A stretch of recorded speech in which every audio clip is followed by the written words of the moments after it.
The coronavirus has shaken our business to the core. And while many of us are anxiously waiting to get back to normal, what's normal after this whole entire pandemic is over is not going to look like the way we expected before. And while some parts of the world are slowly loosening its restrictions and returning to its normal, uh, leaders need to really start considering what we need to do to lead the organization forward. We need to shift the thinking from crisis response to thinking about how organizations can innovate, how your team can come up with new ideas to meet the emerging needs of your market, and how as a leader can you actually do all this while staying afloat, maintaining operational resilience and your positive revenue. So let me share the slides with you, and we can start the presentation today. Okay, so at today's webinar, what we really would like to cover would be how to lead and identify opportunities during this time of crisis. We're still in the middle of this crisis. And how do you communicate effectively to outperform others? And of course, if you can't communicate it effectively, then it will be very difficult for you to cultivate an innovative mindset and culture, which is essential if you want to capture the next wave of opportunity. So a little bit about Verity Consulting. We've been in Singapore since 2009, and we've been helping companies that are based in Singapore that wanted to grow internationally. And so that doesn't just include Singaporean firms. There are Swiss firms, Australian firms, German companies, and American companies that are trying to tap into the Asia-Pacific growing market. And our area of expertise really is in the area of international branding, communications, research, intelligence, market intelligence, and also market entry strategies. And so these are just some of the awards that we won over the years. And this is what we're really passionate about, coming from a very scientific and also research background. A lot of the research that we provide to our clients, a lot of the strategies that we design are based on market evidence. Not just gut feeling, not just intuition, but actually very educated market information. So today's webinar is about these three subjects, and I think some of you may have even attended my past webinars on leadership, on innovation, or even communication. So for those who haven't actually attended today, what I'm doing is I'm going to amalgamate these three areas together so that you can take away at least one good idea when you leave this webinar today. So the question is, why change? So some of you, it's very human, typical human behavior. When there is a lot of uncertainty, people either fight or they flight. In some other cases, people handle the change, but we all hope that this go away and it was all a bad dream. But what if it is not? And tomorrow you wake up and you still have to deal with all these questions of innovation, disruption. And so the way I see it is change always presents opportunities to companies. But just to give you a heads up, right? Even if things get better tomorrow, this is what's going on. So as you can see, everyone is bracing for the worst, right? We are heading into one of the worst recession. Australia is the same where I'm currently at, and it will be the same for Middle East and of course in the US. That the jury is still out on that one. So what do? Well, I think it is important for us to recognize that we need to change. If you keep doing the same thing, then you're always going to get the same results. And because people are starting to see that there's a reduced business activity around, that means there's going to be a lot of competition for a smaller pool of money and a smaller pool of revenue. And we're not just talking about customers. I mean, about 60% of customers are willing to switch brands during this time, because if another company offers them a better way of payment, a better value, or even more affordable pricing, or even if they don't reduce the price, but they've added value onto the delivery, then it is very likely that they will switch brands. This is also the same time where you would think, people are hanging on to their jobs, they won't switch. But in fact, this is the time where a lot of people are starting to question their life, their career choices. So if you have very good employees and if you fail to retain them, it is very likely their competitors are looking at them now. So how do you lead in times of crisis? So in my previous webinars, I often say these are the 3 key things that you need to remember. Number 1, you need to establish stability and security within your firm. So you have about 4 to 5 months now, or even 6 months to do that. Hopefully you're able to exude that stability. You have gone from fighting fire to now basically stabilizing your customers, stabilizing your supply chain. And of course, once you're able to do that, the next thing to do is to step up as a strategic leader. This whole entire pandemic is a very good litmus test for leadership. If you have existing precondition, then getting hit by the virus, you're going to suffer a lot more than other people. It is the same thing. If you as an organizational leader could see that there are all these potholes, there are all these gaps within the organization, and you kind of just say, you know what, it's okay, customers are paying, we'll just tolerate it, yeah, we'll fix it when we have time. Well, because of this crisis, people are in such highly stressed situation. People are just hogging money, just hogging cash. So it is very likely that if you haven't sorted out those gaps, you are going to lose your customers. So thinking strategically rather than trying to always cope with the next fire, the next urgency, and think, what can you do to shift your thinking towards opportunities, right? You can't be a guy or a woman who's looking at all these amazing opportunities out there if you can't think calmly, if you can't think strategically. And so here are just some of the stats that some studies were done a couple of months ago, what people were doing, right? In the beginning of the crisis, you have people basically scammering for everything, like, trying to restrict traveling, trying to shift everything, their salesmen to digital platforms, do all these sales or meetings with clients. They are trying to set up digital information hub as quickly as possible. In some cases, they may not have a response team, and some they do. So it was very reactive, as you can see on the left-hand side of the table.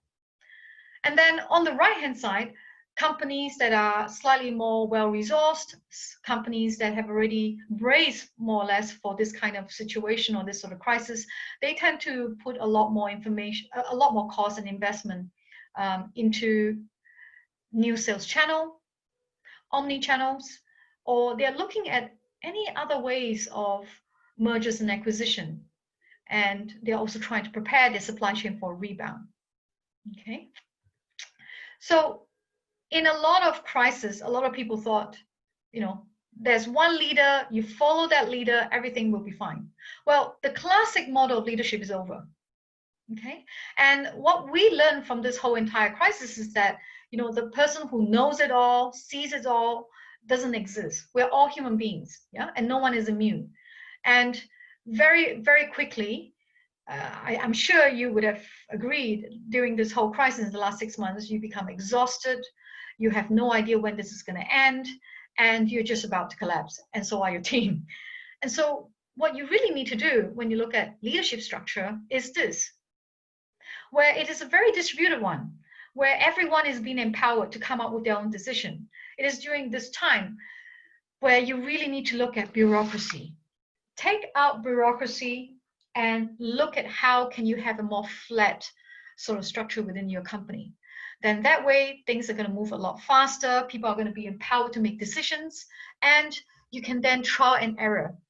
The thing about today's topic is not just reinventing leadership for the sake of it. You're doing this because you have to move towards a more innovative economy, right? We're moving towards a digital economy.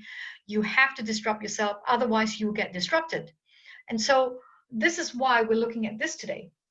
And here's another thing when it comes to leading teams during crisis. It's very interesting. When you look at the left-hand side of the table, if an employees have the choice to choose where they want to work, and if they have to work from home, their level of motivation is actually not that bad. In fact, many studies have proven that when you work from home, and there's this work from home arrangement that's been around for 20 years in IBM and some of these tech companies.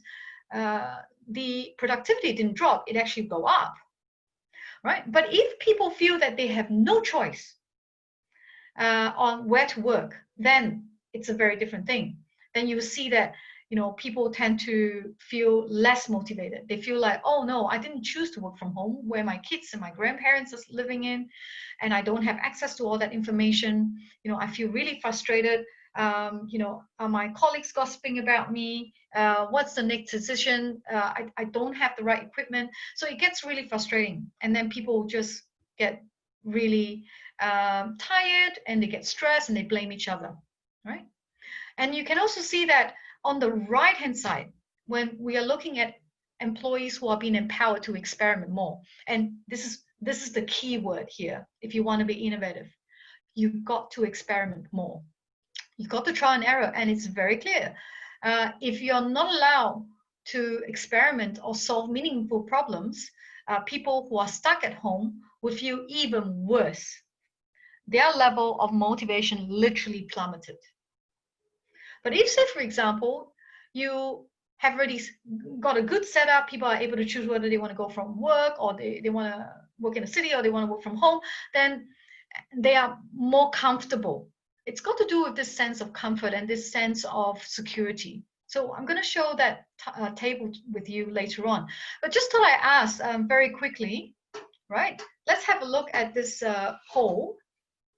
Let me just try and move this. Just thought I ask this question, and I'll launch this now, and you guys can have a look. So the first question is, how are your teams doing at the moment? Especially when issues arise in your problem solving or brainstorming session during the last couple of months. So have a look at this. Would you rate yourself as doing extremely well, relatively well, so-so, or not really? Okay. So we have about 126 people in this webinar. So if we can get over 80% of people voting, that will be fantastic. That will move this talk a lot faster. So I can see the studies coming in, all the ratings. That's fantastic. The second question is, on average, which team performed better in crisis? So we'll do that later on, but we wanted to ask you whether diverse team tend to be better when it comes to crisis, or do you think homogeneous team? Okay. And how do you rate your level of readiness towards opportunities in the crisis? Do you think you have these a lot, very high, relatively high, or moderately high? Of course, you're allowed to also put unsure. But let's have a look at the first question, right? How are your teams doing at the moment? So we've got nearly 42%. I wonder what happened to the rest of you. There's no passive learning in this workshop. So the more people who could fill in these poll, the faster we can move ahead. Great. So, all right. Wonderful. Okay, right. Let's end this polling and let's see the results. Okay, so apparently majority of you said that you are dealing with it so-so at the moment. So do remember this question at the Q&A. Maybe you might want to ask me some questions on how do you better improve your problem-solving skills within your team. And on average, most people, 75% of you actually said, if a team is more diverse, you tend to be better at dealing with crisis. And of course, how do you rate your level of readiness towards opportunities after this crisis? Well, I'm glad to see that most people are saying that yes, moderately you're able to handle it, relatively high. And of course, some people said relatively low. So let's try and remember these results, and we'll continue with this later on. Okay, so this digital business versus digital leadership business, yeah? So let's have a look. So what is the biggest difference between working in a digital environment versus a traditional one? So this is a study done by MIT, right? So as you can see, in order for you to transition into a very successful digital environment, The biggest difference, according to most people, is that they think the speed or the rate of change is the biggest difference, followed by the culture and the mindset. So the culture and the mindset is what we'll be looking at today. How do you learn? How do you risk take? How do you actually become very creative? But more importantly, is there any transparency with regards to the distributed workplace, followed by productivity, improve access to the use of these technologies, and then of course, when you look at remote working, it's always important. So this is digital business. So what is the required leadership in order for you to lead a digital business, right? I'm sure a huge portion of your business is now digital because of what's happening over the last couple of months. And if you haven't, you're probably still trying to figure a way out to make it a lot more streamlined, to make it a lot more accessible, more scalable. Well, the most important skill for any company, for any CEO to succeed in a digital workplace is transformative vision, right? So we're going to look at this, we're going to look at this word called aspire later, right? Aspiration. So the knowledge of the market trends, being educated by data rather than your gut feeling, and also being a really good problem solver is extremely important if you want to be able to survive in the next new norm, right? You got to have a very clear vision. You got to be able to sound these strategies up. You got to have the foresight, but more importantly, you got to have the digital literacy.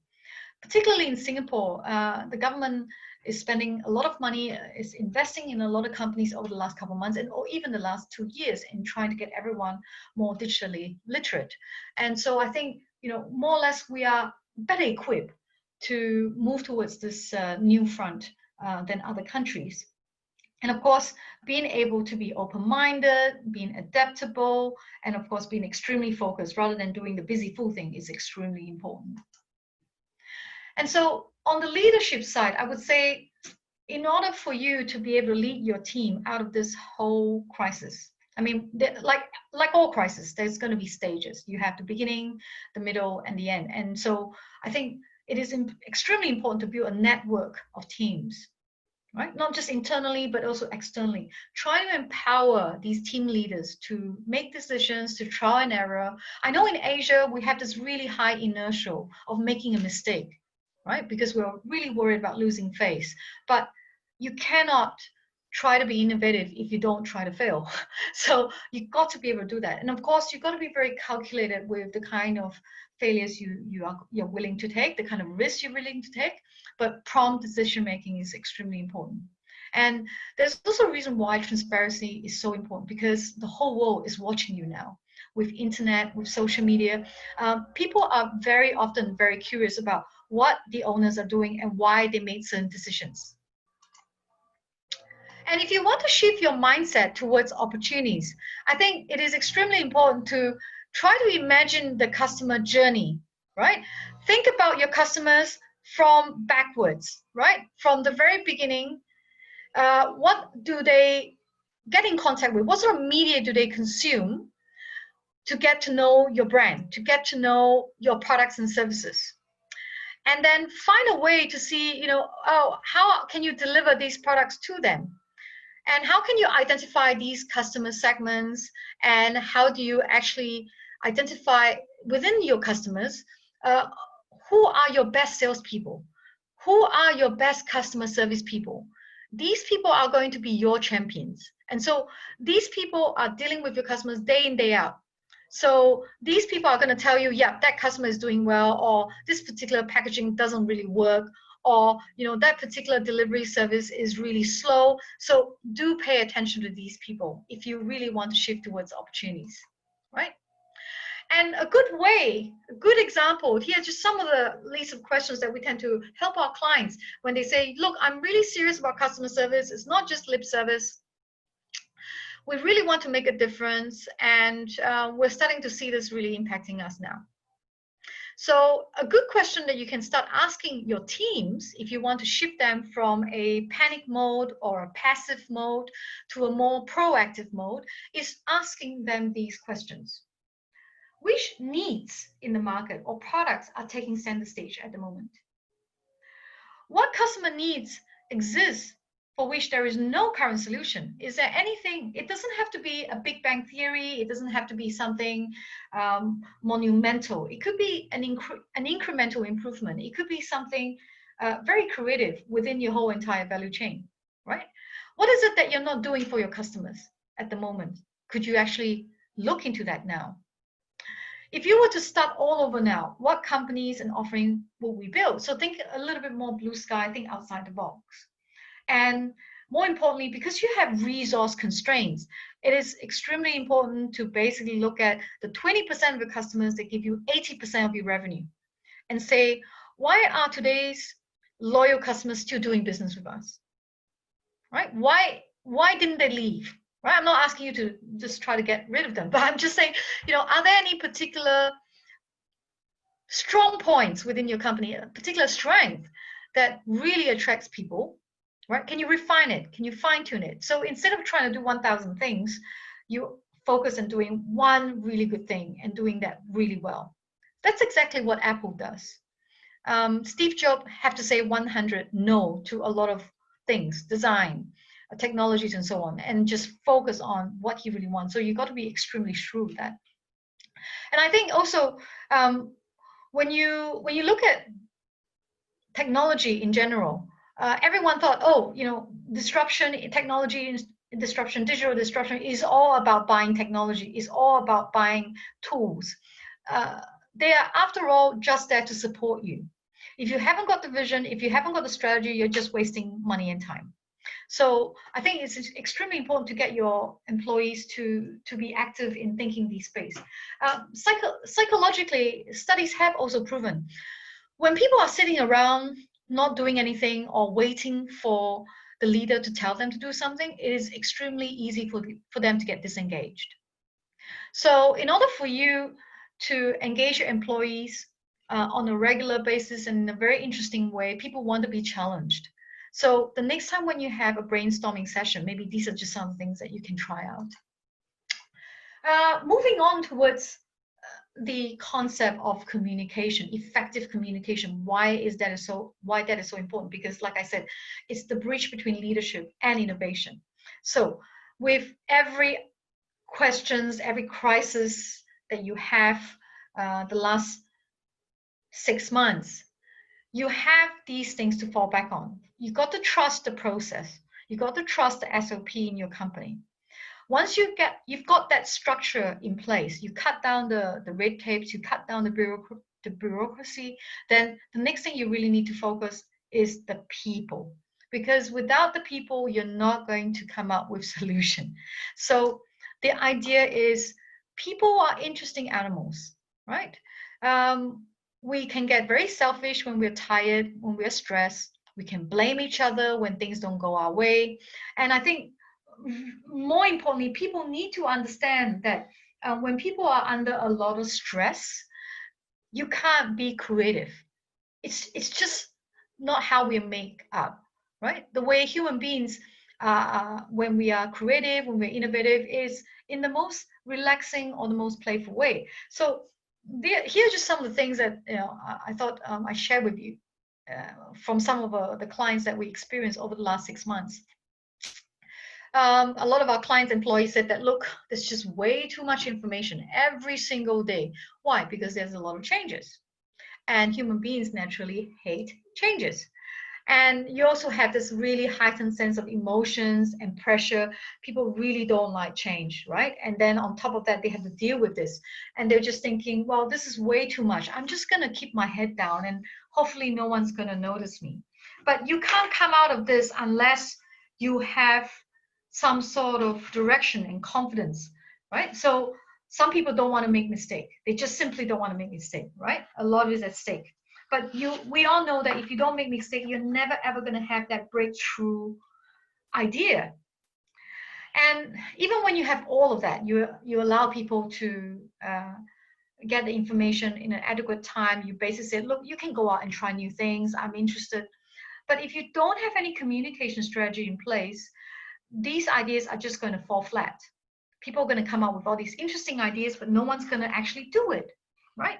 So a couple of motivators that you need to be aware of from the previous slide. So remember that slide that I show you on, when people have a choice on where to work and where they don't have places to work, or they have to go back to the office to work, because that really is going to affect on our communication strategy, right? So if you're all in the same office, it's much easier. But say, for example, there is another circuit breaker and you have to go back home and work, then basically you need to understand these motivators. So some of the negative motivators include emotional pressure. You have economic pressure. People are worried about losing their jobs. And I think more importantly, inertial. So people don't want change. They don't want to learn new technology. Let's have a look at this, yeah? So we were talking about some of these motivators, positive and negative one. So with these positive motivators, I think it's important to understand that there is an importance of play, purpose, and potential. We'll look into that slightly later on. But I just thought I'd show this to you guys, right? You can see that when people are actually in the left-hand side of the zone, so you have the comfort zone, you have the apathy zone. So when people don't feel particularly very secure about their job, they feel like there's a lot of politics around, it is very likely that people will feel like, you know what, it's too hard, I'm not going to do anything, I'm just going to switch off and go back to my seat and hope no one notices me.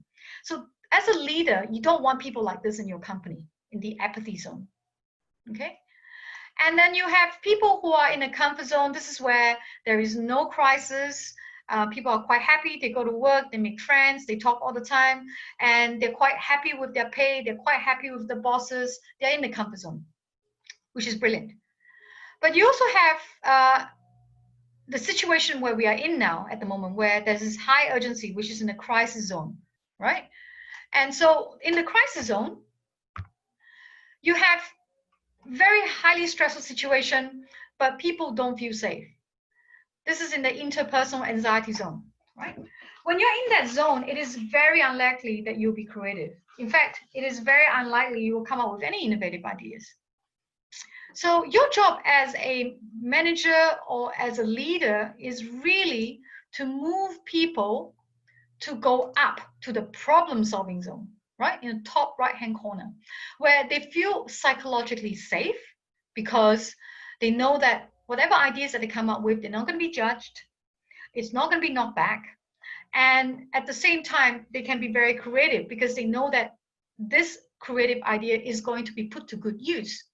So it's important to understand these things because as a leader, at the end of the day, you need to understand the behavioral side. So, a lot of times before the crisis, a lot of management studies, a lot of business studies really focus on, focusing on strategy, how do you deliver results, so on and so forth.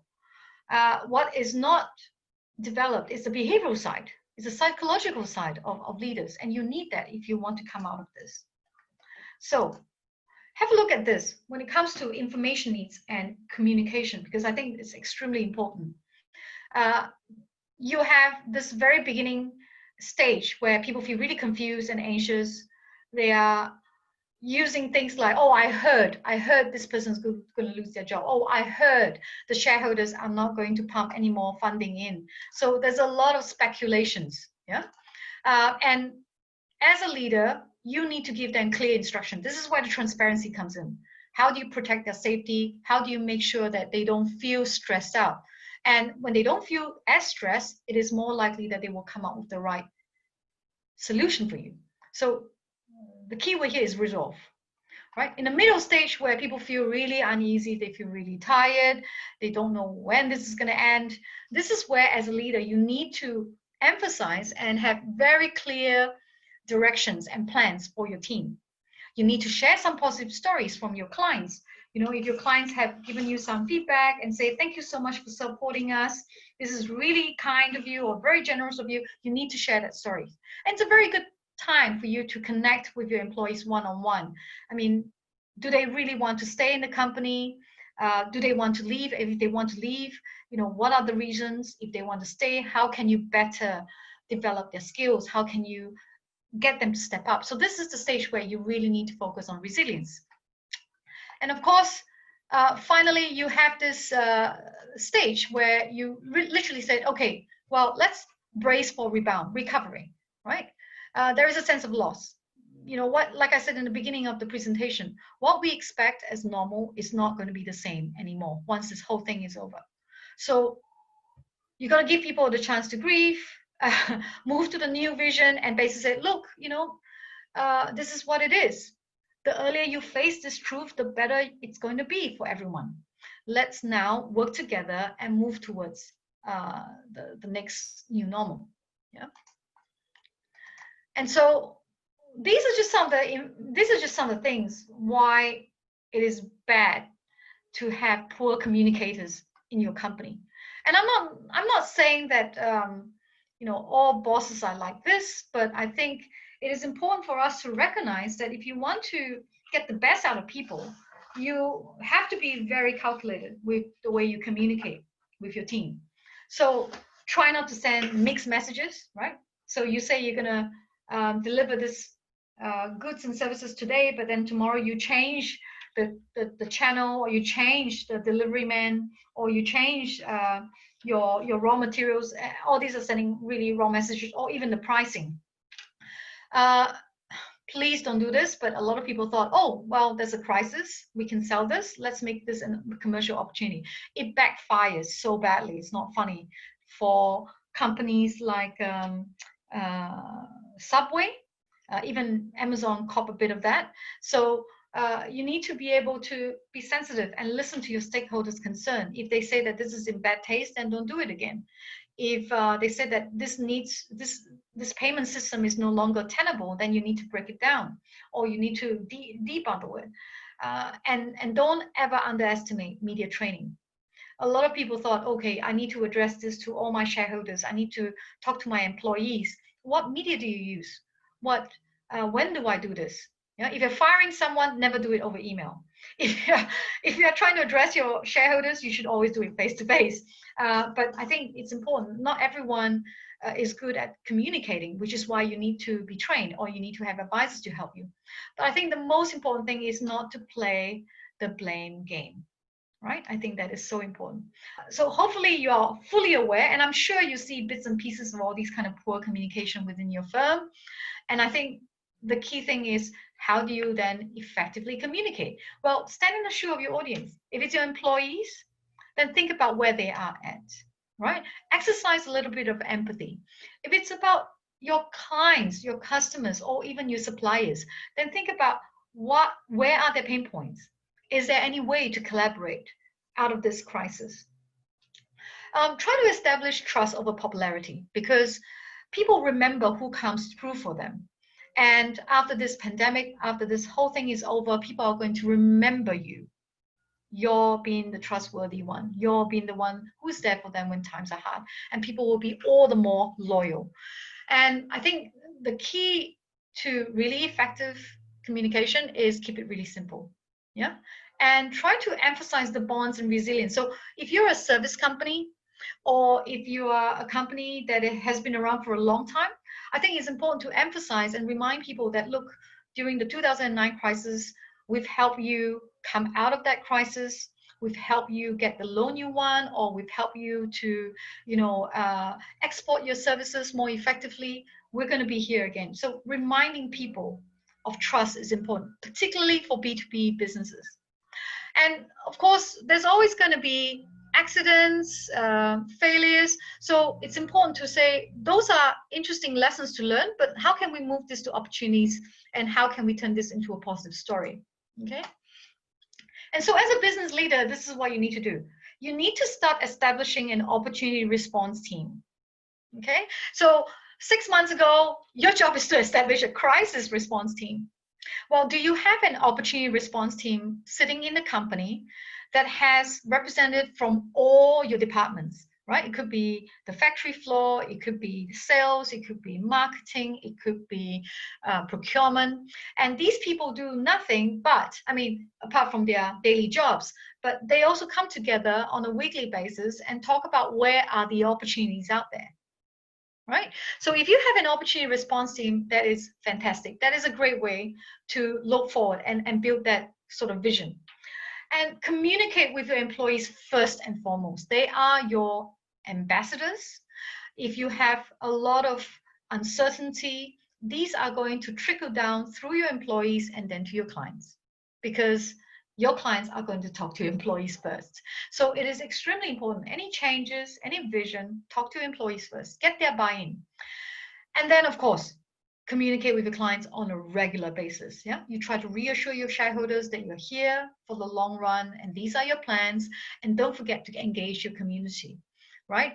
Not just for a PR campaign, but seriously making an impact in the community. Because again, we're all in this together. And if you want to come out of this, trust is important, commitment is important, and therefore a long-term goodwill is so important. Yeah.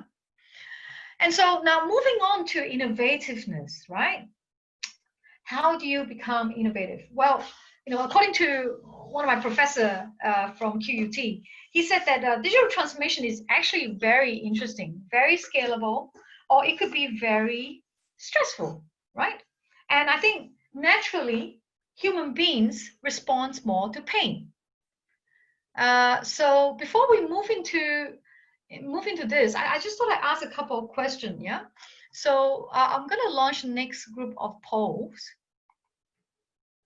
Okay, I just wanted to ask where you're at with regards to communication, because until we get that sorted out, yeah, it would be pointless to talk about innovation. So I'm going to launch this polling.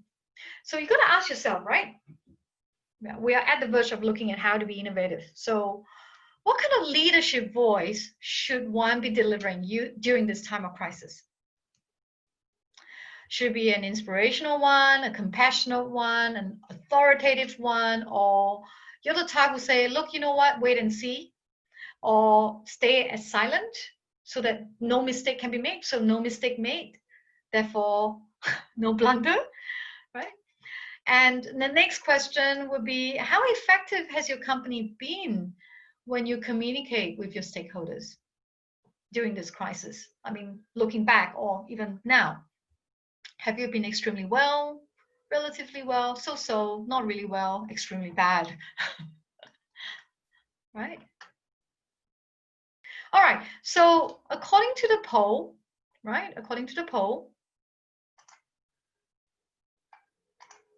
most of you said that the kind of leadership voice that you should be delivering during the time of crisis is actually an inspirational one, followed by a compassionate one, and then an authoritative one. I'm really glad that no Singaporean businesses, or at least none of you, believe that wait and see is a good way of having a leadership voice. But there's a tiny percentage of you that say, well, maybe it's not a bad idea to just stay quiet so you can't make a mistake. Well, in normal times, maybe that might work, but in this sort of time, and particularly because of this digital crisis, and basically this pandemic crisis, and then people moving towards this digitization, I think these sort of leadership is now moving towards what you can see, what people say, what kind of inspiration, what kind of vision you have. People are always looking up for a leader to lead them. And so you cannot afford to wait and see, and I think you can't afford to stay silent any further. And how effective has your company been, right, in communicating these with your stakeholders, like your clients and your suppliers, your partners and investors? Well, most of you said relatively well. That's good. That's really good. Only a really small percentage of you said, extremely bad or not really well. So, feel free to put some of these questions in the poll, in the Q&A later. Maybe we can tease that out. Yeah. And so moving on to this cultivating of innovativeness to overcome the crisis. 3 things I would like all of you to take away. Why is it so important to have innovative thinking, right? When we say innovation or innovative thinking, we're not just talking about a particular technology or the next BNB or Airbnb or the next Apple technology. Sometimes you can be very innovative by just coming up with the most creative idea to engage people, to entertain people, to keep people interested, right? And of course, you can't do that unless you overcome some of the challenges of your mental block. And like I said before, when you're stressed, you can't be creative. And what are the winning ways and methods for you to achieve this kind of culture or this sort of behavior? Well, there's this thing called the innovation logic, right? As you can see on the left-hand corner, that's what people are most comfortable with, the management logic, where you just prescribe and control, you have all the predictability, and you basically emphasize on efficiency, you have very shared criteria, and it's very hierarchical. You can support one another based on those understanding. And then, of course, you have this innovation logic, right? Where it needs to be empowered and you need to learn on the spot. You have to assume that there's a lot of uncertainties. It's very complicated because you're no longer just dependent on yourself. You have to depend on other teams or even external stakeholders to come up with the right solution. And of course, there are many competing criteria, especially during a crisis, because you have very limited resources. And it really hinges on not so much reporting upwards, but it's really about helping each other out, coming out with cross-pollination of ideas and support, right? But we also need to understand where all these challenges and mental block comes from. Even during a crisis, people need to understand that impression management is second nature, right? Nobody wants to look stupid. Nobody wants to look incompetent in front of their peers and colleagues. When you ask questions because you're curious, you don't want to sound like you're stepping on other people's toes. You don't want to come across as negative. So what people do is you don't criticize. Even though it's the worst idea, you just kept quiet. You just don't want to admit mistake. You don't want to look weak. So in the end, no great question ever come out of it, and you never try new things. And of course, to make things worse, I'm sure a lot of you would have seen this in some meetings. People don't want to look stupid, and therefore they don't ask questions. They then go back to their office, to their seats, and to their computer, and they become silent killers, either through incompetence or basically just through stubbornness. Yeah, I don't like it, I'm not going to do it, I'm not going to tell you in your face, but I'm just not going to do anything, right? All these are very insidious. So remember that question when I was asking you about whether you think a diverse team is going to do much better in a crisis or a homogeneous team. So as you can see from the middle blue part, the middle blue section, in a normal time, right? When you have a very homogeneous team, everything seems fine, everything seems well, right? And when you have a really high team diversity in this corner, the chances of success may be very low. But if you have a look at the breakthrough performance, when you have a very highly diverse team, sometimes you get a breakthrough of ideas. And that's what you want, right? That's what makes Silicon Valley great, because Silicon Valley is all about diversity. When I was in Silicon Valley back in 1999, and then again in 2007, when I was doing my sabbatical, I did a presentation at Yahoo and Google, and everyone is from everywhere in the world, right? And so even though if you want to play it safe, you hire the people who more or less grew up in the same sort of background as you, maybe they even go to the same school, that's great. You're going to have a lot less conflict, but you're not going to get breakthrough ideas. So it is really important that you don't just hire diversity because of basing on their religion or their gender or their color. I think it's important to also engage people who are diverse in their thinking, right? So if you want to have a breakthrough idea, if you want to move your company towards a more innovative stance, it can be, you don't have to be a tech company. You can be a manufacturing firm. You could be a service company. If you want innovation or innovativeness, then you need to be diverse, right? So this has got to do with leadership and definitely has got to do with your hiring. And there's just these 6 forms of innovation during the crisis that you can see. So people are moving towards conservation instead of innovation. So basically, everything is value added. Everything is, you buy one thing, you're getting 3 other things, yeah? So you're not giving people a discount, but you're giving people added value in whatever they're getting. Another form of innovation that you see, and I really strongly suggest people to look at, is partnership and collaboration. Partnership and collaboration, with the people within your value chain. And sometimes maybe if you have to, with your competitors. Because again, limited resources, limited time, very small pool or very limited pool of pockets that you can get. So you got to be creative, and in order to be creative, you've got to think, who can I partner up with that's going to be complementary to my business? Right? And there's also this thing about keeping your customers really close. Yeah, like I said, there's a lot of poaching going around. So make sure you are always in touch with your clients. Make sure you understand where your customers are at now. Identify these new priorities. So, understand that they are no longer very interested in, say, I don't know, maybe access or variety.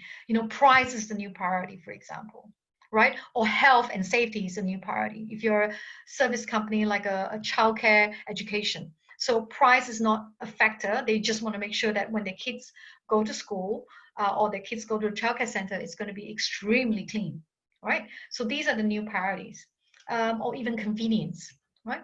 And there may be some new emerging needs. So a lot of parents have to work from home and they are highly stressed, and you need to keep the kids entertained. So, the educational program is no longer just a box ticking exercise. You need to be able to engage the kids even after the class. Otherwise, they will be onto you. And if they're onto you, you can't do your work, right? And obviously, there are many other forms of digitization, but I just thought I embark on this poll again, right? So that everyone can have a look. Oh, I'm not sure if you saw the last results, but I just thought I wanted to ask all of you this. How do you rate your level of innovativeness? Do you think your company at the moment is very innovative, relatively innovative, mildly innovative, not quite innovative, or terribly uninnovative? Okay. And then the second question is, do you believe that innovativeness is valuable to the society? I think it's a resounding yes. Yeah, so far the results are coming through. 97% of people said yes. Very, very high. And of course, finally, the last question is, do you think you are fulfilling your own innovative potential as a leader, as a team player, yeah, as a member of a society, right? We all have the capacity to be innovative. Without going too detailed into it, maybe you might want to take a moment, close your eyes, and think about when was the last time you had the best idea? Okay, where were you when you had that best idea? What were you doing? Can you remember the smell or the sound of those moments, right? I know previously I did the similar webinar, and some of my clients said that, oh, they're most creative when they're sleeping, when they are lying on the bed, or when they're showering, or when they're driving. So the key denominator is that people are most creative, or when they can come up with the best innovative ideas when they are actually relaxed, right? Or when they're playing. So I think, again, playing is important. Like, do you make enough time for yourself and your team to have fun, right? To brainstorm ideas, to have a bit of contest, but healthy one, yeah? And so just thought I end the poll now, right? We hit that target of 80%. And so I would say most of you rate your level of innovativeness as mildly innovative, okay? Maybe Asians are very humble. There's a lot of great innovation that comes out from Asia. But yes, most of you think you're mildly innovative, right? And only very, very tiny amount of you said you're terribly uninnovative, okay? And most of you actually, 97% of you believe that innovativeness is actually very valuable to the society. Okay, that's fantastic. And do you think you're fulfilling your own innovative potential? Well, I'm happy to see that it's split between yes, no, and unsure. So there's a lot of room, there's a lot of opportunity, yeah, to bridge that gap. So pushing on, I just thought I'd share some examples of innovation. It doesn't have to be a big bang idea, like I said before. It could be a cross amalgamation of ideas. So here's one example of Oreo, the biscuit company, uh, co-marketing or co-creating a product with a skincare company, right? And Rihanna, during the height of the global pandemic, back in April or March, she wanted to launch her makeup in China, right? Rihanna, the American singer, the black singer. So what she did was she identified the target audience, and they tend to be young women of a certain age group, and they love bubble tea. And so what she did was she did a co-branding with this bubble tea company to come out with this series of cream colors, right? Other areas of creative ideas would be like, collaborating, at your house, collaborating with KitKat, yeah, to come up with a series of food-related or food-colored sort of eyeshadow palettes, yeah.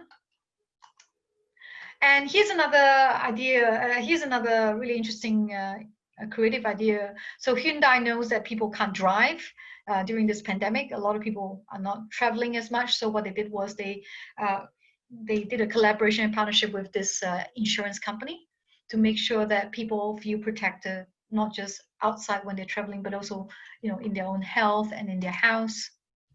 Mercedes came out with this idea. They know that a lot of the parents are stuck at home and the kids are stuck at home. So what they did was they came out this whole series of artwork where people can actually color their bands, which I thought was quite creative. And companies like Gucci, they come up with this. This is a form of digitization. What they did was people can't go out to shop. So what they do is they created this VR where people can try out different colors of shoes. Yeah. And then they can share with their friends.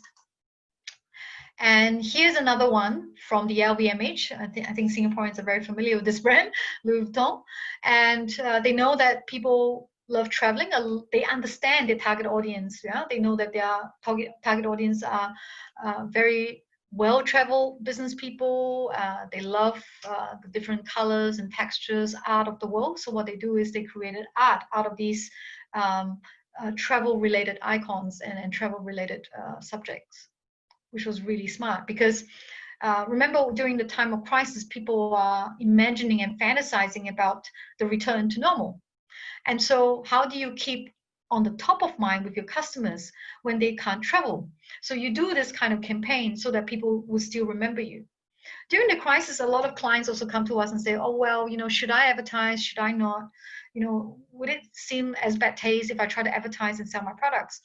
And my advice to them is, look, unless you're an essential supplier of medical equipment, of any sort of, important critical services, don't do any sales or marketing because it will be seen as bad taste. But what you can do is you can provide content that are educational or inspirational content that's going to get people to be a little bit more hopeful. Right? So in terms of branding, two things that are very big, which is nostalgia and also looking to the future, fantasizing. So fantasizing about, gathering with your friends, traveling the world, or you bring back nostalgia, which Louis Vuitton, Hermes, and Coach, they're very good at.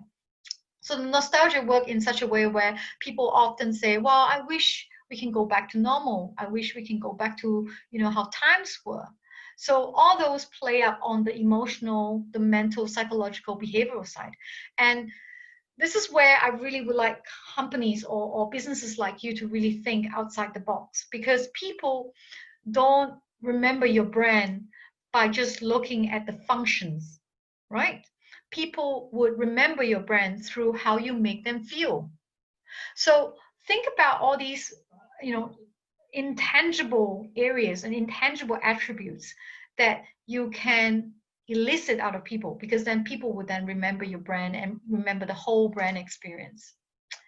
Here's another really interesting idea. So people couldn't go to restaurants because of the lockdown. So what they did was they collaborated with some chefs, and they also put together this compilation of music. So when you cook at home, they will give you these recipes, but at the same time, you know, they have the right playlist of music to go with you. So who would have thought? Music, food. Yeah. And for those who are in B2B, here are just some of the really interesting innovation, not innovation, but also collaboration that came out of this COVID crisis, which is Microsoft. It was very, very inspirational. They understand that this crisis is starting to impact all walks of life, every industry in the world. So the vision that the CEO laid out once he was able to focus in and zoom in is they wanted to make sure that Microsoft tools are going to be used for everyone who's learning from home, who's studying at home, who's basically doing all sorts of scientific experiment at home. And the vision is not just about pushing more software to people. His vision was more like, let's help people. Let's help people to adopt to a more digital world. And so what they see, what happened was in this really short time, 6 months, the company have seen a 500% increase in the Microsoft Teams meeting, calling and conferencing just in the Chinese market, right? So you've got to have that vision when you're trying to be innovative. Otherwise, it's really hard for people to buy in. And of course, you've got to have the heart. Yeah, Tim Cook from Apple, they came out with these protective gears, and so did Nike, who's a shoemaker or a sports apparel maker. They move very quickly just to help the crisis. So trying to find a need that is timely for the society and community is extremely important. It gets people behind, everyone is motivated and revved up. And for Zeeman, what they do is they produce a lot of these kitchenwares and appliances. So in order to get all the employees together and share ideas, once a day or once a week, they would have this virtual cafe where people can come together in this digital platform with their own avatars, and then they can come up with, they can cross-pollinate ideas, they can share the ideas from different parts of the world and share these challenges and identify these gaps. So here's just some of these ideas that you can really look at. Well, in every part of my webinar, I often like to have an element where you can actually do a bit of engagement and interaction yourself. So I thought I'd come up with this little case study, right? Imagine if you're a company in the travel business or in the tourism business, yeah? You've been hit really, really badly, okay? And this is what you read from the stats, okay? And in Australia, this is what's happening. Most Australians say that, okay, I want to support local business much more. I want to take more local holidays. I want to buy more green and sustainable products, right? I want to use cash. I want to use cashless in the future. I don't want to touch anything, PIN pads and so on. I can't wait to go to vacation. Overseas, I will make more use of online shopping. I will make more active part of my, I want to be more active in my community. I want to work from home. I want to do more volunteer work. So given all these statistics and demographics and behavioral information, right? What would you do to shift your focus to these target audience? What would you do if you're a business person in tourism or in retail shops? What would you do? Right? Feel free to type them in the Q&A session. Right? Try to think innovatively. Try to think creatively. Like, especially in the more green sustainable products. Is there anything that you can do to facilitate that? Right? I know that we don't have a lot of resources in Singapore, but what cashless payment system can you offer, right? And if people say they want to use more online shopping, like what can you do as a company to sell stuff online to make it easier for people to access that? And I think this whole idea of supporting local businesses is not just Australian. Singaporeans the same. In Germany and also in the States, people want to buy local business more. So what does that mean for your branding? What does that mean for your packaging? What does that mean for your supply chain? Right? Okay, so we've got a few people typing it in, and let's have a look. Create online platform for volunteerism. Fantastic. Yeah, people stay at home and all they see is doom and gloom every single day with a lot of uncertainty. But if you can mobilize people, right, and if you can basically be associated with that, you're going to have very positive PR for your company. What else?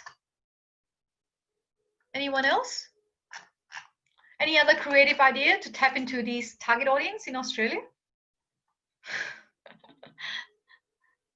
Well, yeah, some of the previous clients, what they did was what they say was like, well, if this is the case, then if I'm a tour company, I'm going to start promoting the fact that my tour packages are going to be very sustainable, right? The hotels we choose are going to be one of those companies that reuse recycled water, that takes care of laundry.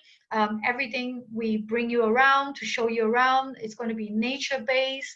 We're going to have very little carbon footprint. So these are just some things that you can create niche out of, right? And if, say, for example, you say, okay, I wanted to focus more on local business. So what you can do is you can then say, okay, let's promote the Singaporean brand, or let's promote the Australian brand, and say that, yeah, this is proudly collaborated with an Australian firm. If you're coming into Australia, trying to sell to Australian market, and if, say, for example, people are going to Singapore and they don't want to they don't want to buy products because again, the products are going to be really hard to be imported. We have some clients, they have some manufacturing in Taiwan, and during this pandemic, even though they own the factory, they can't get those supplies out of Taiwan. So then they have to shift everything, their whole production capacity, to Singapore. So proudly made in Singapore could be something that you can use as a niche.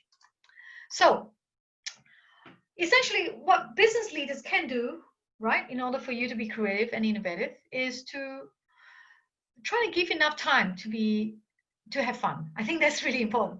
Encourage your team to use a mix of data and intuition. Yeah. So when you go to Google, if you visited Google back in San Francisco, you see that there's a lot of pockets of places where people can play, right? And it really encourages curiosity. And when you look at kids are the most curious people and the most innovative and creative people uh, because they are playing all day long. So it's important to, even though it's in the middle of crisis, do take a step back and take time and look at things differently. But I think more importantly, you need to trust your team. Right? I think trust is very important. If you want to get out of this alive, if you want to be more innovative, you've got to embrace this. And don't just embrace differences with gender, race, or religion. It's important to also get different kinds of people with different thinking, different preferences, different upbringing to be in your team. And of course, all these innovation is great unless you know how to operationalize them. So it's important to put some KPI on it. It's important to say, okay, how do we communicate this to our value chain partners? How can we communicate this with our potential clients and see what kind of feedback we can get from them? How can we fine tune this? And I think most importantly, you need to lead by example, right? And I think there's a lot of opaqueness in crisis, mainly because people don't want to come across as too definitive. So you can always say, look, things change, and therefore I'm entitled to change my mind. So it is important to be very agile and be willing to do that. As long as you communicate on a regular basis, people will be on board. And so that's what you need to do as a business leader. But now your job is to foster the right environment so that you have more of yourself, you can clone more of yourself.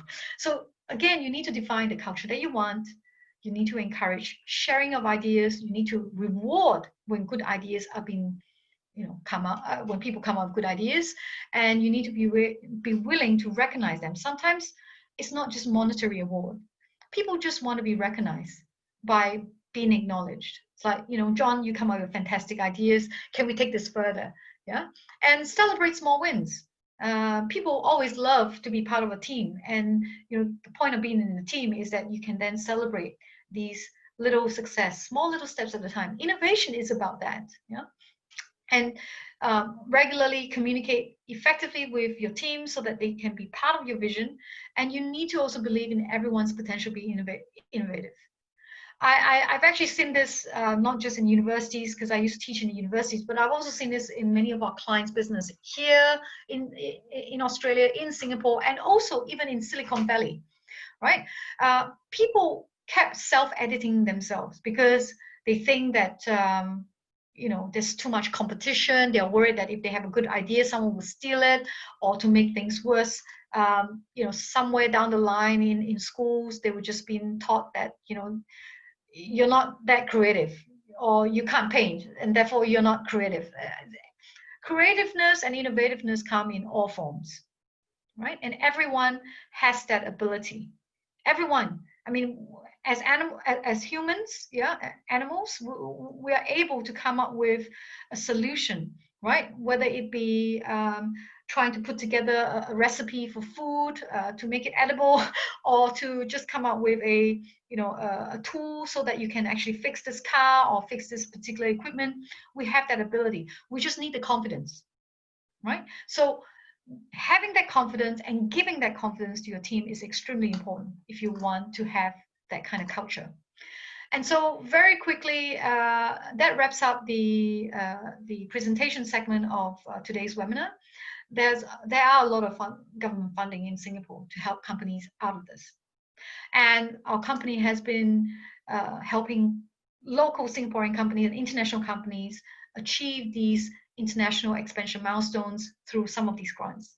If you have any questions with regards to how do you get these grants, how do you get the support, please, on the way out of this webinar, at the end of this webinar, there is a QR code. You can scan that code, and you can fill in those forms, and you can contact us. But particularly if you're in the distressed sector, the subsidy could even go up all the way to 90%. So do look us up and have a chat with us and see how we can help you. And here are just some of the training that we provide to our clients over the last 12 years here in Australia, in Singapore, and America. So we're very big on growing internationally, mainly because the Australian market is 20 mil, Indonesian market is 200 mil. It's a no-brainer. It's the same thing. Singapore is a very small but effective country, but again, we can't survive on its own. We have to grow internationally. And so for those people who are interested in how to do that and how do you develop internally, right, with some things that we talked about today, feel free to contact us. And of course, we could only extend this to the first 20 people who apply for this. So again, when we look at the scanning code, you can fill in that survey form. It is a real pleasure to be able to contribute to this community. And so all we expect is for you to give us some feedback with regards to the workshop, whether you learned something today, what constructive ideas you have to make our workshop even more interesting. And of course, if you would like to take advantage of that complimentary advisory session, please put in your contact details. And again, we can only extend that to the first 20 customers today. So feel free to take advantage of that. And I'm more than happy to take questions now.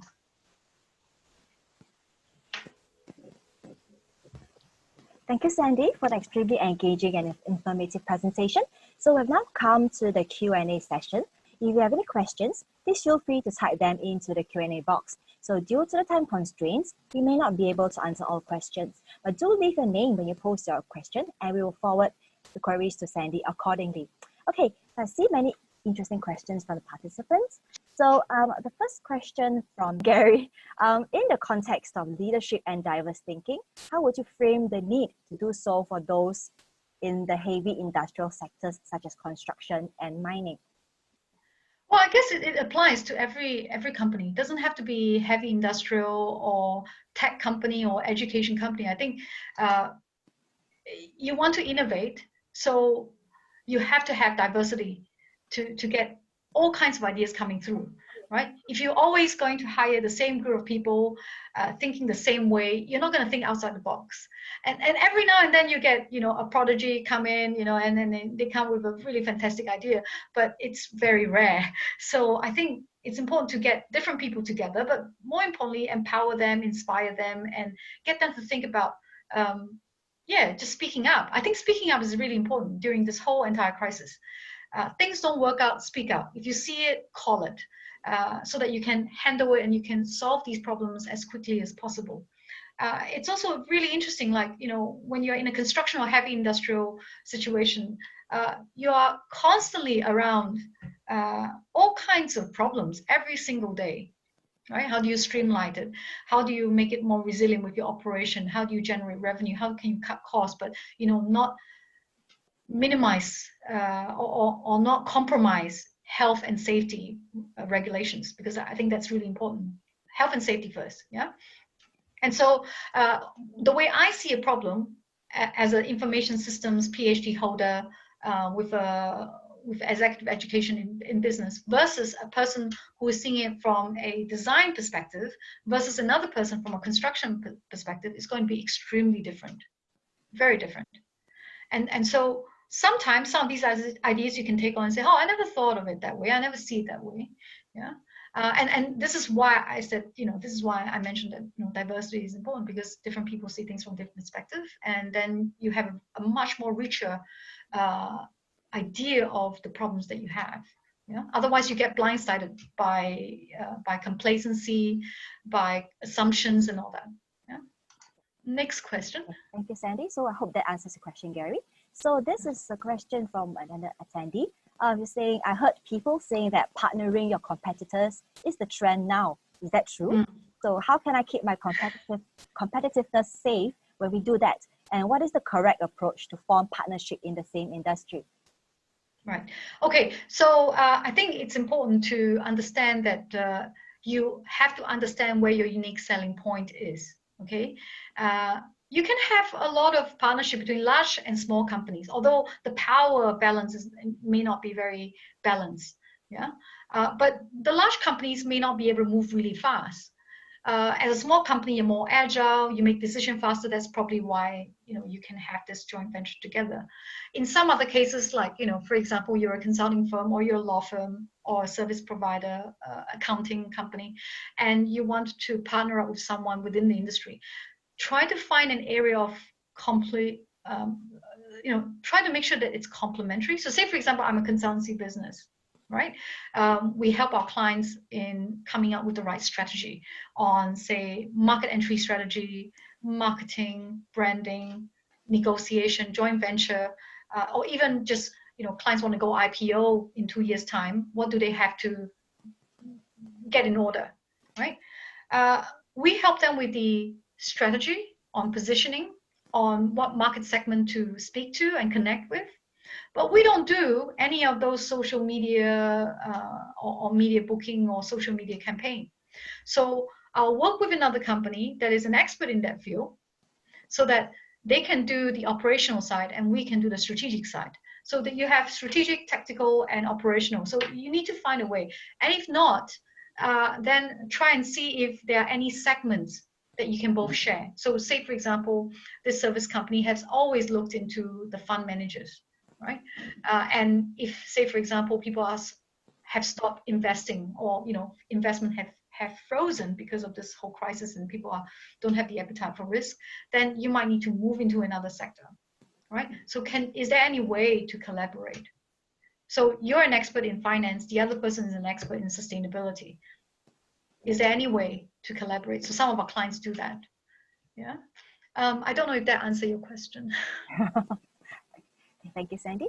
So we have a couple of questions on employee motivation, so I'll just combine it. If a company does not have enough monetary resources, what other ways can bosses motivate their staff? And for staff who are in the comfort zone, how do we increase their sense of urgency and be problem solvers? Okay, so this is where I can share some of the psychology part with you. If say, for example, people expect you to check in on them, not check in, but basically, have meetings regular time of the day, and you basically said, oh, look, we have this problem, we have this crisis, could you help solve the problem? When you do it more spontaneously, people tend to come up with very interesting solution. But if they already know that, okay, every day between 2 p.m. and 5 p.m., my boss is going to call me, then they're going to be less motivated. They're going to be less, how should I say, spontaneous. And spontaneity is all about, being put on the spot and then having to come up with an answer. And human beings are really good at coming up with an answer when there is a time limit. Right? It's no surprise when we play these negotiation game in Harvard, they only give you 15 minutes to negotiate like $1 million deal. So, which is completely impossible. But what they want to do is they want to put some sort of time constraint so that you know that you're not going to sit there forever to talk about, hey, you know, give me this better price, or, you know, why should I give it to you? You know, I have this benefit coming along and so on. So they often, in both cases, give you some sort of time limit. So what you can do is during meetings, you need to engage everyone. So in most American companies, or some of the European companies that we've led, it doesn't matter what level you're at. If you're going to be in a room, if you're going to be a webinar, everyone must have a say, right? You go around the table, it doesn't matter what ranking they are. This is what we talked about. This is the problem that we have today. What are your thoughts? What are your thoughts? Customer service, production, and so on. You go around the table, everyone gets to speak. So when people are being engaged, they are no longer just a spectator, like a viewer. You go into a cinema, you sit back, you put your hand, and you're just passively watching. You don't want that. So another good way of engaging your employees is once you tell them that, look, this is the problem, we need to solve this by the end of the day. Most people will complain like, oh my God, this is too stressful, right? Why did you give us such short notice? But you'll be surprised. Right? Obviously, you can't do this every single day at every moment. It will be too stressful. But let them know that, look, we have to have an answer by the end of the day, and we'll have these breakout rooms. Go in there and see what you can come up with. Don't worry about anything. Just come up with an idea, and then bring the idea back, and then let's work them back in terms of scope. What is workable? What is not achievable? You know whether it's affordable or not. But that's what you want to do. So give people this problem, give them enough time, but then basically create some level of urgency by giving them a very specific deadline. Yeah, and then people will act on it. And sometimes you can also change up the schedule. Like, you know, some clients, what they do is they have a meetup in the first thing in the morning at 9 p.m., like a virtual coffee, and then after lunch at 1 p.m. they do like a round table, and then at the end of the day they do a bit of updating. So if you like, you can even change it up a little bit. So Monday you do with one particular team. Tuesday, Wednesday, Thursday, you pick specific leaders or heads of departments and you do one-on-ones. And then on Friday, you do like a whole team thing just to round it off. So these are just all the ideas that you can practice, and it's very easy. Yeah. So the question is, in this crisis, how do you get staff who are senior, comfortable, and have great inertia to change? And move with you in the innovation journal, or pass the baton to the younger staff. So human beings naturally don't like to change. And it's actually harder to change the older you become, because, you know, technology moves way too fast and it's really hard for people to adapt. So first of all, you got to drop that inertia, right? It could be a technical issue. So they are not used to working from home. They may not even have the equipment. They may not have the software. So you need to eliminate all that problems out of the way, okay? Once they have the computer, they have that. Then do you also have someone who's the knowledge transfer or the technology person who basically help them out, at least the first few days, just orientate them where they can get access to information, where they can, which database to open, and so on. So once that is out, then the next thing to do is to show them the vision and purpose. You know, it's not just about making a buck. It's not just about covering costs. It's also about delivering a service or product to help a group of your customers, and they're all human beings, and we need to act fast. So, you know, tell us what are your concerns. I think this is the time where you have that uncomfortable conversation. If you have some employees whom you are tolerating and who are not performing, you know, this is a good time to have a chat, not because it's a good excuse to fire them, but it's a good time to actually tell them, look, everyone has to step up. We just don't have any more room to waste resources. So if it's training that you need, I'm happy to give it to you. If it's technology that you need, we're happy to buy them and get them for you. And there are lots of subsidy and lots of grants the government is giving out now to help people digitize their workplace. So there's really no excuse. And if it is regarding, you know, communicating with other colleagues and peers within the company, then you have to let them know this is going to be the new normal. The earlier they get used to it, the better it is. And this is a technique that a lot of Navy SEALs use in the military training. If they drown in the middle of the ocean and they have to be there for, in a cold in the ocean for hours until the rescue boat is going to come to them, the earlier you tell them that this is going to be it, you either sink or swim, then it's much easier for you to then say, okay, well, I guess it's no point being stubborn. It's no point putting my head in the sand. I might as well just step up. But if you don't talk about it and you kind of wish that they would get it, they would get it, that will never happen. So this is why I said, as a leader, being able to vocalize your vision and also being able to be very directive is important. And if you can't do that, usually what they do is they get an external consultant, people like myself, to come in to create that conversation, to have that dialogue. Because again, sometimes you have faction within the companies, and when someone says something, people take it personally, and so it's problematic. And in international companies that we support, sometimes our counterparts could be Swiss versus Singaporean, and they have very different culture, extremely different culture when it comes to communicating their needs, right? So anyone who has worked with German, that they're very directive. They don't mean anything. They don't mean any harm, but when they articulate that, it could offend the Asian counterparts, right? And so in Asia, a lot is like an iceberg. Very little is said, a lot is unsaid. That is not very healthy and not very good for moving towards an innovative culture. Yeah. So any other question? I see a lot. So we have a participant asking about the worst case scenario. So besides transparency and empathy, what will be your advice for companies going through retrenchment or cutting of the salary? Okay, I think you need to communicate that early on and straight on in the head. So in 2009 crisis, we have a client in Germany and they have an office here in Singapore. The CEO actually made a trip to come to Singapore, and after consulting with us, after we had a chat on how do you actually restructure the pay, and how do you actually do the hiring and do the firing, he had a choice to leave it to us to do it, or he could do it himself. But in the end, he did it himself, which I thought was brilliant.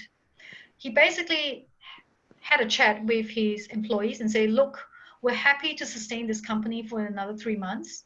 But after 3 months, if we don't come up with any innovative idea to capture a new market or to expand our product line, then 1/3 of you would have to go.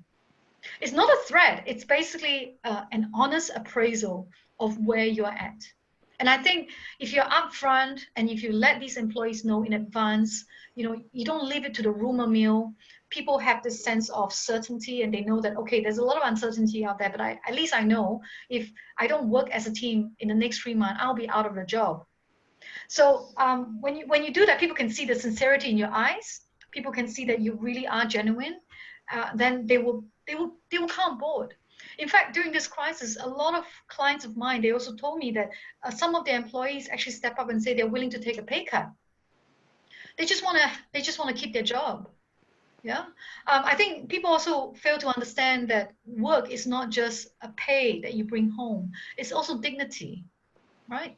People do want to feel part of something. It's really sad to have to go home and tell your family that you've lost your job. So a lot of people, you got to give credit to some workers. They do want to be creative. They do want to be innovative. They do want to be part of a team. They just fail to be inspired. So as a leader, the onus is on us to lead with vision and to lead with purpose. And once you're able to do that, people are willing to come through fire and hoops just to keep your company afloat. And I've seen that within my own firm. I've seen that with some of our clients.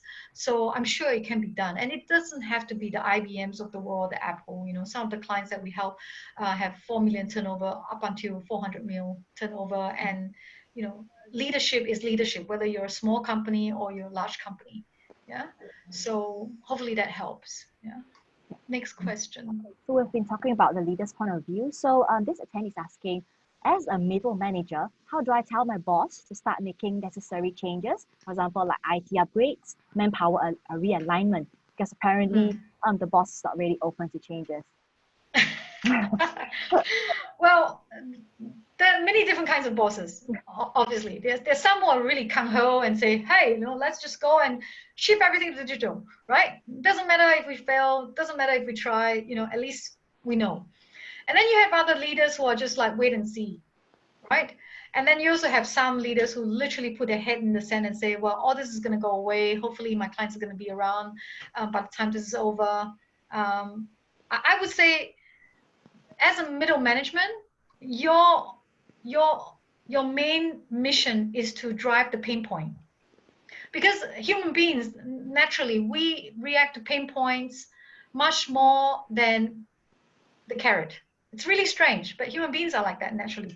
So it's not just enough to say look at the potential. You got to tell them, like, if we don't shift, if we don't disrupt ourselves, if we don't pivot in the next 3 months, this is going to be the revenue drop, this is going to be the sales drop, this is going to happen to us, so on and so forth, the share price and so on.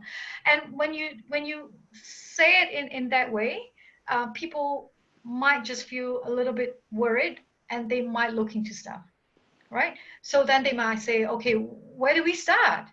There's so many things that we need to look at. I mean, this is a crisis. So people are tired, and they're either looking for operational excellence, so you must have a really good SOP and you have got it all pared down, or you're looking at revenue resilience, right? How can you protect yourself from losing any more, right? So I think it's important to put it in those contexts, and until you put in those contexts, people are not going to listen. People are not going to say, okay, we're going to get an IT guy, or we're going to upgrade this to a SAP, or we're going to adopt digital working and buy these laptops and so on, so that we now become an innovative company. No, they're just tools. But if you can sell the idea that, look, by 3 months' time, if we don't make any changes with the way we work, or if we don't communicate more effectively, if we don't come up with an innovative idea, then it's really going to hurt us all. So I think, as a middle manager, that's what you can do. Yeah. Thanks, Sandy. So another question is, so if you were to point out the differences in culture between Perth, Australia in general, and Singapore's SMEs and its employees, what would be the top 3 or 5 areas in their behaviors in digital transformation and change management? Well, I did my thesis in adoption of innovation back in 1999, when e-commerce just burst into a picture. And after 20 years, I think not much has changed. I think, and again, I don't want to generalize, okay? There are many stages of innovation adoption. You have early adopters, you have people who follow others, and then you also have laggards. And then, of course, on the very extreme, you have people who just resist change entirely. But there's one thing I can say. I would say that Singapore SMEs have a lot of support from the government. A lot of support. I haven't seen any government in the world other than Singapore that has put in and pumped in and invested so much in technology, in digitization compared to the rest of the world. But does it mean that we're more innovative? And does it mean that we take on innovation a lot faster? Not necessary. It's really interesting to see, like, a country like Japan, for example. They're really into gadgets and electronic stuff. They're really in the forefront of that, of technology. But when e-commerce break into the picture, the Japanese were one of the slowest to adopt online shopping. Yeah, and a couple of years ago when I was doing talk at Enterprise Singapore, I was also asking, like, everyone's really interested in digital marketing and moving towards digital business, but how many of you have actually purchased, interacted online? And I remember the room was full of 100 people and only less than 10 people put up their hand. So there's definitely a generation gap here. But I also think that because over here in Australia, there's not much funding. There's not much resources. So people have a lot more impetus to then go out there, explore things, and try things out themselves. I think that's slowly changing. Singapore, I can see Singapore has been very innovative now, much more innovative than most of the neighboring countries. And I think it's all because the government has done a really good job emphasizing the fact that we have to innovate, we have to grow outside in order to stay competitive. So we have that money now in Singapore to facilitate innovation. I think it's got to do with now maybe got to do with culture, or maybe too much support is not a good thing. You know, when you have too much support, people just, you know, being very lion. I don't know, but definitely a cultural thing, and the way we're educated. Yeah, so in Australia, very individualistic. You'll be lauded as a great guy or the cool guy if you come up with a really brilliant idea. Whereas in Asia, you know, when we're growing up, you know, the person who sticks out is going to be chopped down, you know. So everyone has a great idea, but everyone's just really humble and don't talk about it. But innovation cannot exist within just one person's head. It needs to come out. And then you take on another idea, you take on another objection or challenge, and that's where you get even more interesting ideas out of this. So this is also a reason why you know, countries like Australia or even in America, the work culture, you know, can be a bit combative. In fact, some of our clients, what they do is with their innovation team, they even have one guy. His job is to be the devil's advocate. So his job is to criticize every idea that came out. Oh, so great idea, but how are you going to deliver this? So his job is not to be negative or to be destructive, but it's really basically there to challenge people, right? And so I would encourage you guys to have that one person in the company that's always asking all those really important questions, so that you force yourself to think outside the box. That, yeah, this is a great idea, but how am I going to make it operational, right? How am I going to deliver it? So don't be afraid of challenges. Don't. I think it's really hard. I think it's just culture, because Asian just don't like to lose face unless you are working in a very safe environment. So this is what I mean. You could be an Asian company, you could still have those beautiful Asian culture. That's fine, absolutely fine. I'm very Asian, even though I lived here for a long time. I just feel that within your work culture, within the organizational or the corporate culture, as long as people feel comfortable and they feel safe, they feel that their ideas are being appreciated, then they're going to be willing to share these ideas. Yeah. Great. Next. So now we have a question on innovation. So how do we persuade people to embrace innovation? So we have a comment here that says, how,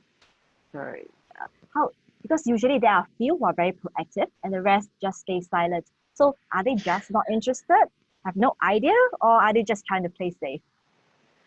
I think in general, people are just trying to play safe, right? You know, they're not incentivized to innovate. They're not incentivized. They're not going to get extra reward by coming up with a great idea. This is why, you know, if you're smart as a leader of a company, you come up with a little competition, you do brainstorming session, and the winning team with the best idea gets a box of chocolate. You know, it doesn't have to be monetary, right?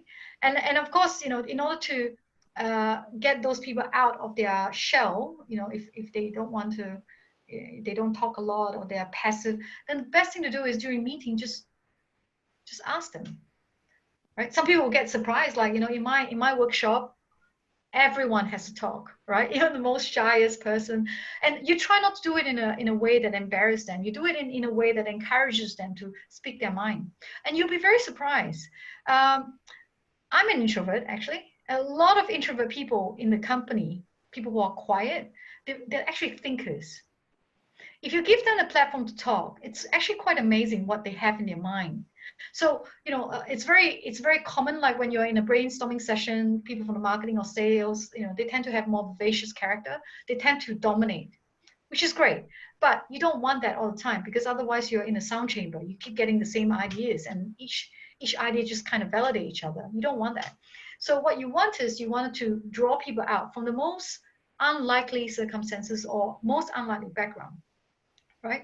Like the guy in the factory floor, or the customer service line person, or, you know, someone who's even looking at finance or accounting or human resource, and see what they think, and just basically give them the idea. So like I said, you know, like the Swedish work environment is very egalitarian. Everyone gets to talk, right? Very consultative, right? It doesn't matter you're shy or you look like $100 million.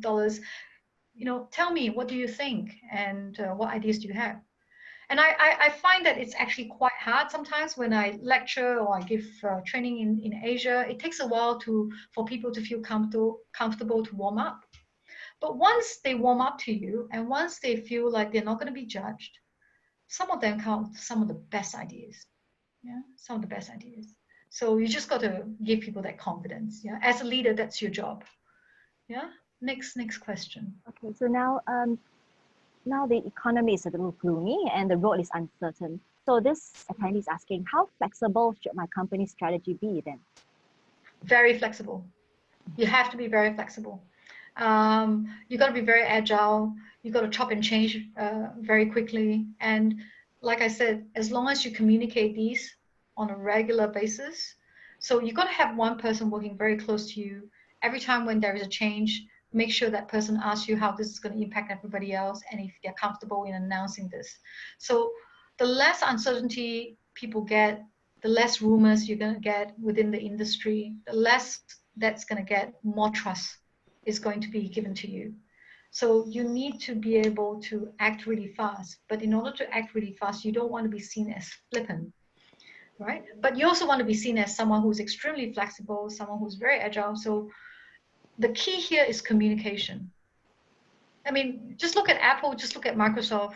They change all the time.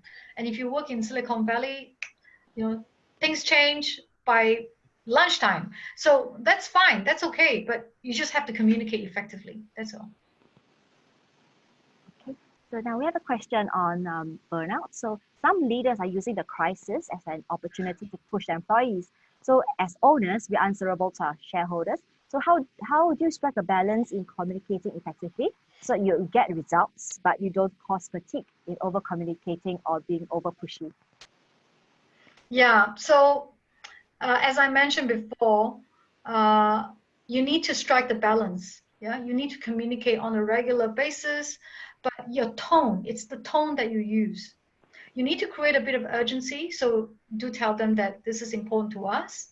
This is important to all our jobs, and these are the target we need to set, and this is what the shareholders expect of us. This is what we can do, and this is what we won't be able to deliver. But with what we can do, how can we get everyone on board? Right? And with regards to causing fatigue with over communicating, how often do you communicate with your employees? So during this COVID crisis, when people are working from home, some of our clients are setting up WhatsApp chat group. So that means the texts are coming in every 2 minutes. So is it going to interfere with someone's work? Are they going to get distracted? So this is something that you would have to balance up. So in some cases, they say, no WhatsApp group. But what we'll do is we'll do a check-in 3 times a day. Morning, after lunch, or before lunch, and then at the end of the day.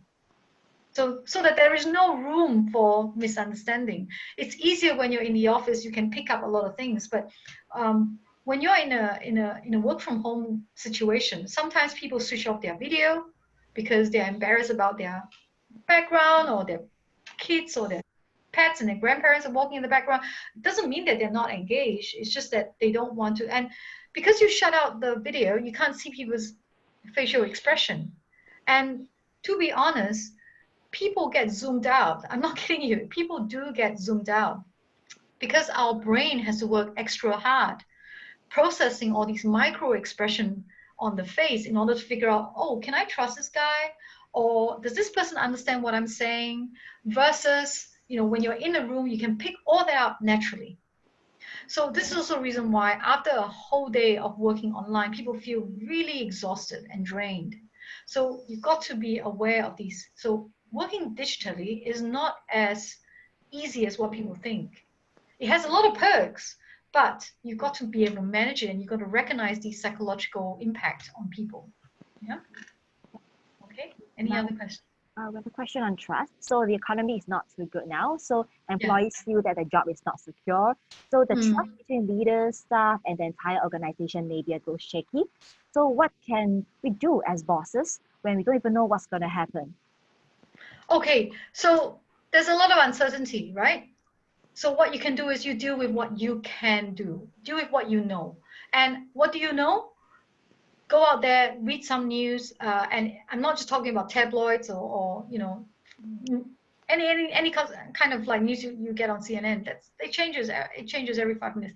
I'm talking about news about trends, about how the market is going to do, what some of the consumer behaviors are shifting towards, what kind of technologies are there available, and do a study, ask your clients. In fact, as a leader, it is absolutely okay to say, look, I don't have all the answers, but I'm willing to listen. I'm willing to try things out. I think it's really bad to say, like, I know everything, I can tell the future. That's not going to work, because, for all it changes every second day. So, and a lot of clients also ask, like, oh, should I advertise? Should I not? Should I change the way I bundle my products and goods? Are they going to buy from me in 2 weeks' time, in three months' time? Ask. Ask your clients. Give them a courtesy call. Have a chat with them and say, look, we really value your business, and we understand that this is really challenging time. We're reviewing our bundling, we're reviewing our packages, and we're reviewing our prices.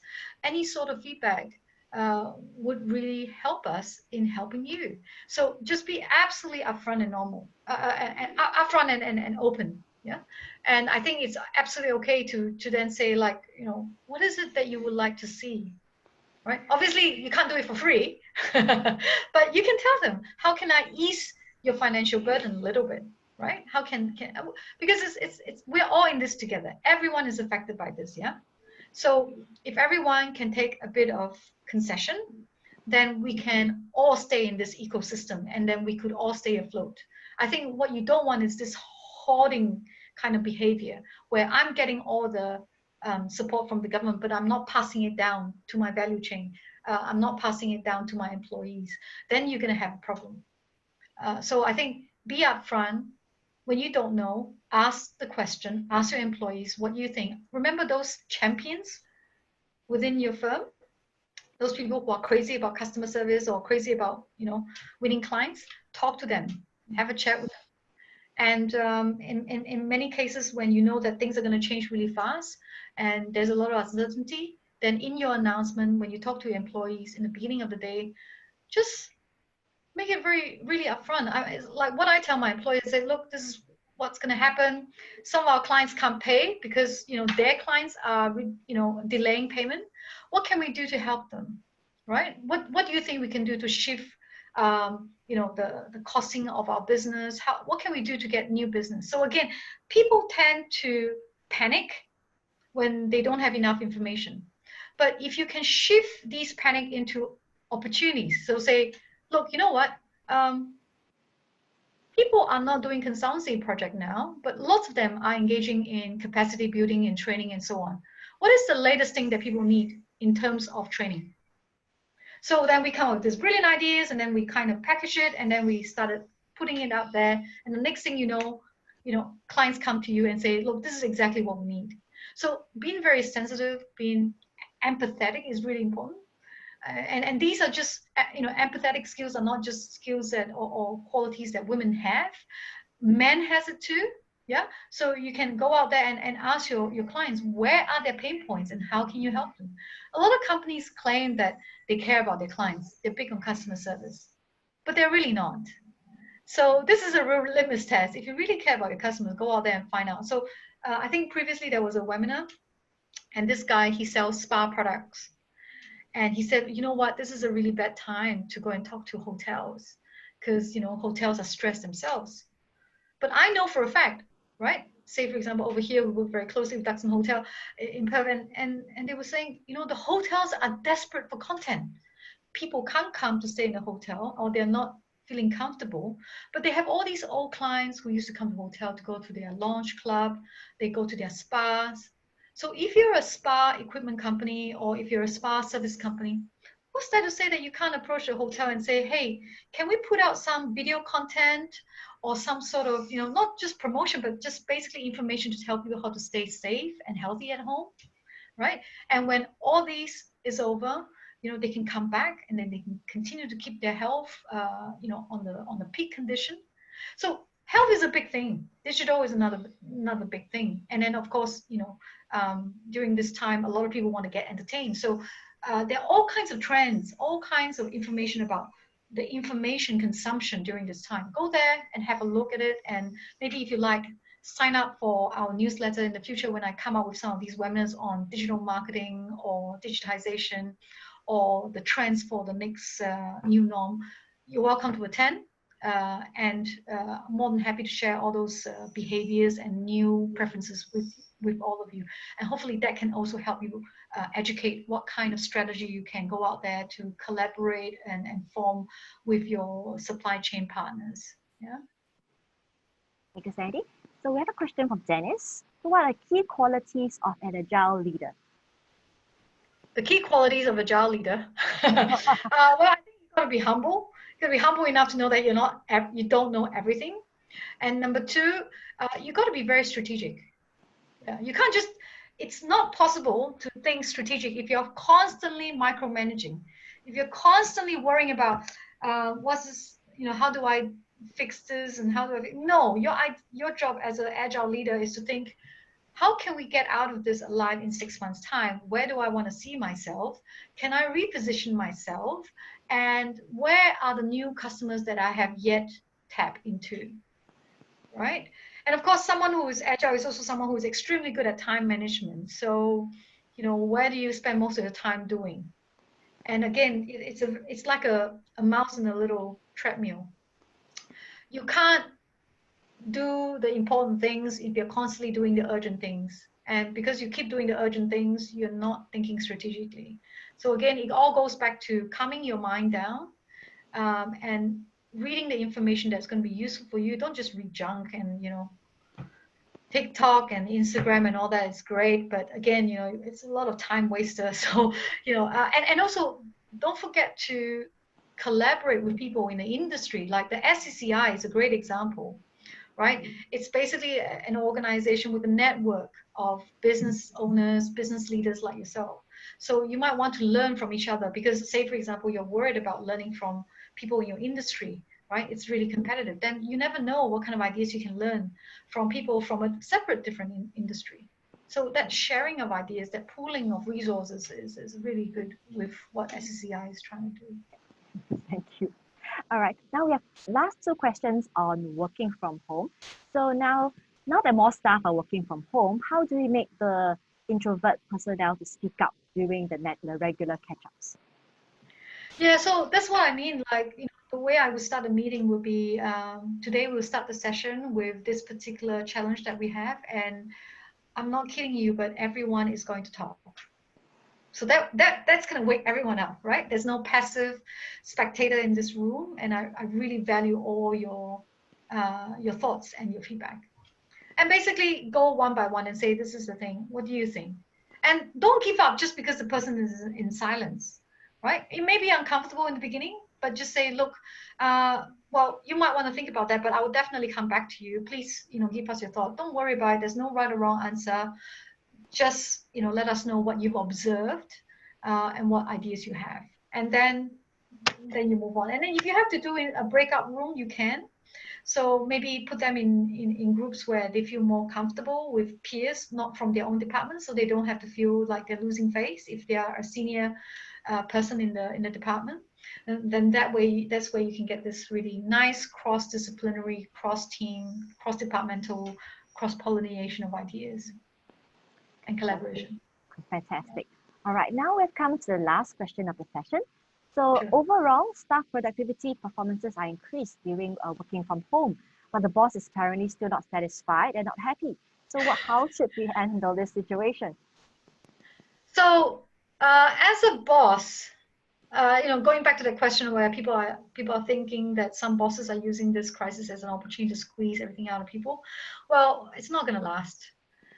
Right? I mean, if the boss is a workaholic and he's like Steve Jobs, very inspirational, very visionary, then sure, people would work day and night for that guy. Yeah, and actually, if you read his biography, he's not exactly the easiest person to work with, Steve Jobs. He's actually quite a tyrant.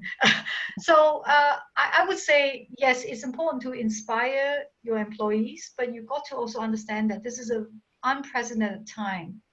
So remember, we're talking about the economic pressure, emotional pressure that people have, and then you have the inertial. So when you have these three things combined together where people don't know whether they have certainty with their jobs, emotionally they're stressed because they're stuck at home, they have to deal with parents, they have to deal with kids, and obviously they start to question themselves. and then on top of that, you have this technology coming in and they don't want to change. That's actually counterproductive. So if you want to get the best out of people, you need to understand that these three negative motivators need to be reduced. Otherwise, you're getting a great spur of productivity, but then people are not innovative.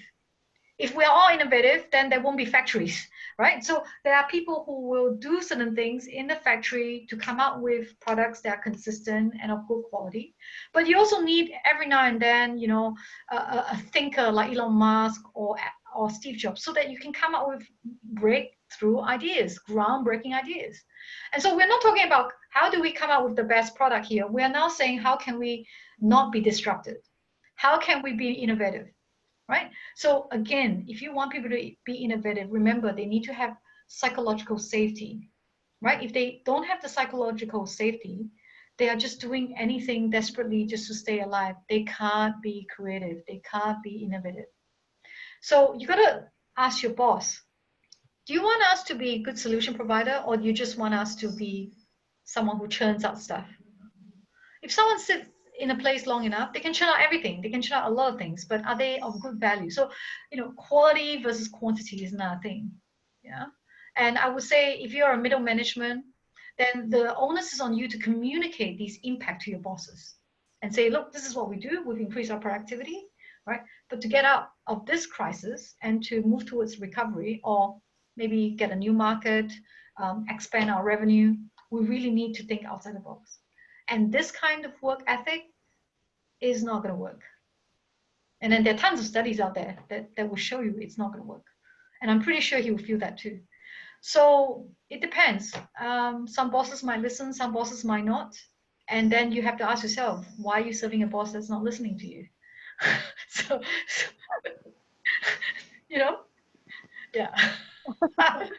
That's what makes some of us entrepreneurs. I'm sure, like a lot of you who are entrepreneurs today, I'm sure, to some extent you're a bit of a rebel, you never want to follow. So that's fine. But you also need all kinds of people in life, all walks of people in life, right? Because some people really like to be part of a team. Some people really like to follow. I mean, I'm that kind of person as well. Like if I find a good leader, I'm quite happy to take a back seat and just do everything I can to support the leader. So again, because of this whole entire crisis, it brings a lot of visibility to good and also extremely bad leadership. I don't have to give you any examples. I'm sure you've seen it. Some world leaders, who are causing a lot of deaths because there's so much confusion, not good communication, and in some other cases, fast, very calculated, very true policies in place, and things get controlled very quickly. And when things get controlled quickly, people can rebound back.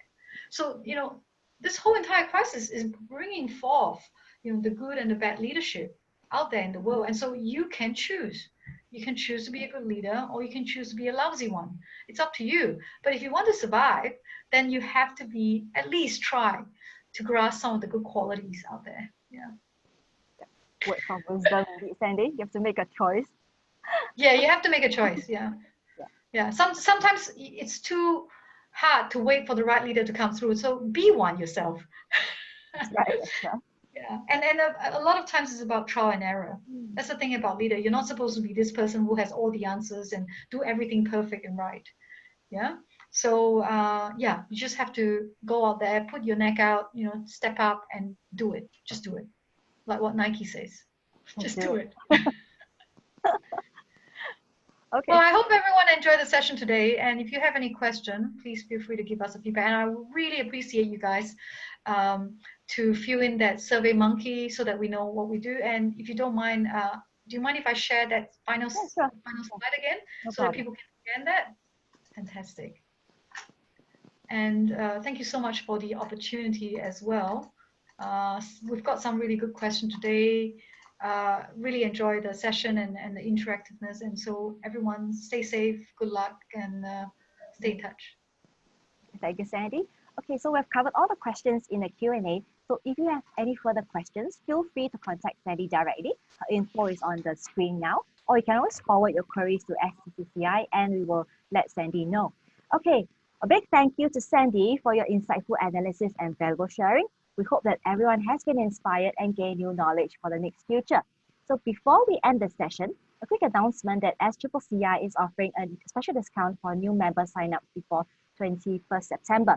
So do give us a call or email us if you're interested. Also, please let us know your comments on SMEICC Live through the feedback survey.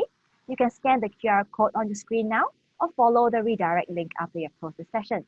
Your feedback is valuable to us so that we can improve your experience for the next event. We have come to the end of SMEICC Live 2020. Thank you everyone for the support and participation in the event. We look forward to seeing you at SMEICC 2021. Once again, thank you, Sandy, for your insightful sharing. So have a great evening, everyone. Thank you. Bye-bye. Thank you, Carrie. Thank you, everyone.